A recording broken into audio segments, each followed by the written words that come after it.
बोलो विष्णु भगवान की जय, बोलो लक्ष्मी माता की जय, बोलो क्षीर सागर शेषनाग की जय, बोलो गरुड़ बाबा नारद मुनि की जय। हे प्रभु, मैं वैशाख महात्म्य का 7वां अध्याय शुरू कर रहा हूँ।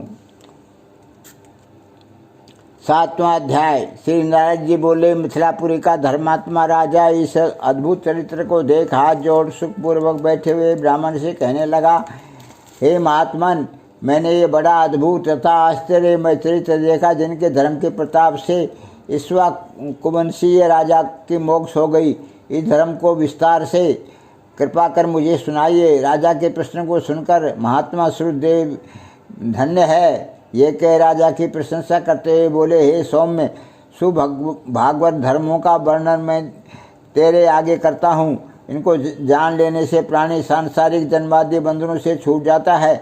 वैशाख में जो धर्म है, जैसे जल का घड़ा देना, प्याऊ लगाना, मार्ग में छाया करना, बावड़ी, कुआं, तालाब, धर्मशाला बनवाना, सूर्योदय से पहले प्रतिदिन स्नान करना, मधुसूदन भगवान का सुगंधित कोमल पुष्पों से पूजन करना, कथा सुनना, मार्ग से थके हुए की हवा करना, श्रम को दूर करने वाली गोरस, गुड़ का शरबत पिलाना, जूता, खड़ाऊ, छतरी, पंखा, तिल, शहद, ईख, कपूर, कस्तूरी, चंदनादि सुगंधित वस्तु, सैया, खाट, फल, दही, नैवेद्य इत्यादि दान करना, गौओं को घास डालना, अन्नदान इत्यादि करना, शरीर पर तेल आदि मर्दन नहीं करना, पत्ते पर भोजन करना, यह सब धर्म वैशाख मास में उत्तम है। स्त्रियों को माधव भगवान का पूजन फूलों से करना चाहिए। ऐसा नहीं करने से पुत्र, आयु तथा पति सुख प्राप्त नहीं होते हैं। वैशाख माह में जल व अन्नदान भूखे प्राणियों को अवश्य करना चाहिए। नहीं करने से पशु और पिशाच योनि मिलती है। ये राजन, मैं अन्नदान नहीं करने की एक अद्भुत कथा तेरे सामने कहता हूँ। रेवा नदी के किनारे मेरे पिता पिशाच होकर भूख और प्यास के मारे शिथिल होने से उनकी क्षुधा और तृष्णा बढ़ गई थी। छायाहीन सेवल के वृक्ष के पास अन्न नहीं मिलने के कारण अपना ही मांस खाने से कंठ के बीच में मांस खड़ा हो गया था।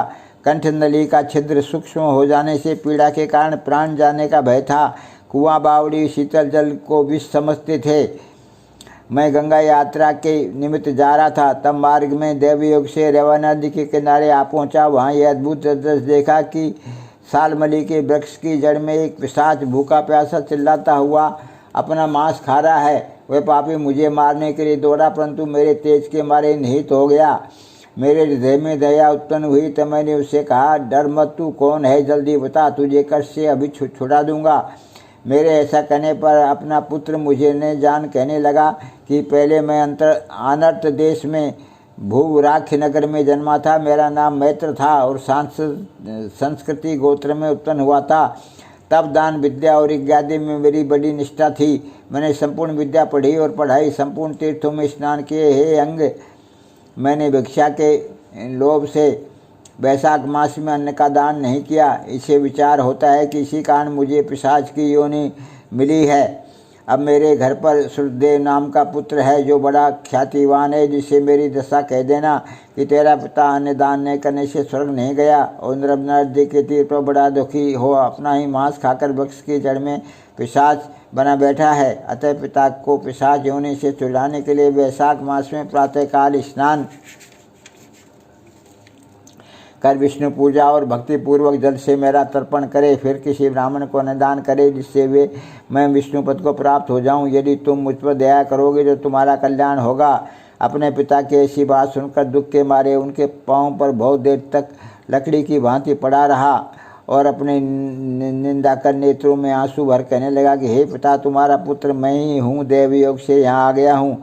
अब तुम्हारे बतलाए अनुसार यात्रा करके शीघ्र घर पर जा मेष की संक्रांति में विष्णु भगवान निमित्त अन्न अर्पण करूँगा। पिता की आज्ञा अनुसार मैंने तीर्थ यात्रा कर घर आ वैशाख के महीने में अन्नदान किया। तब मेरे पिता पिशाच योनि से मुक्त हो विमान पर चढ़ मुझे आशीर्वाद दे विष्णु लोक को गए। वहाँ से फिर कर नहीं आते हैं। इसलिए अन्नदान सब शास्त्रों से बड़ा धर्म कहा जाता है। हे राजन, ये सब धर्मों का सारभूत है जो मैंने कह दिया। अब और किस बात को सुनने की तेरी इच्छा है सो पूछ, मैं तुझसे अवश्य कहूँगा। 7वां अध्याय समाप्त। बोलो विष्णु भगवान की जय, बोलो लक्ष्मी माता की जय, बोलो माधव की जय। हे भगवान।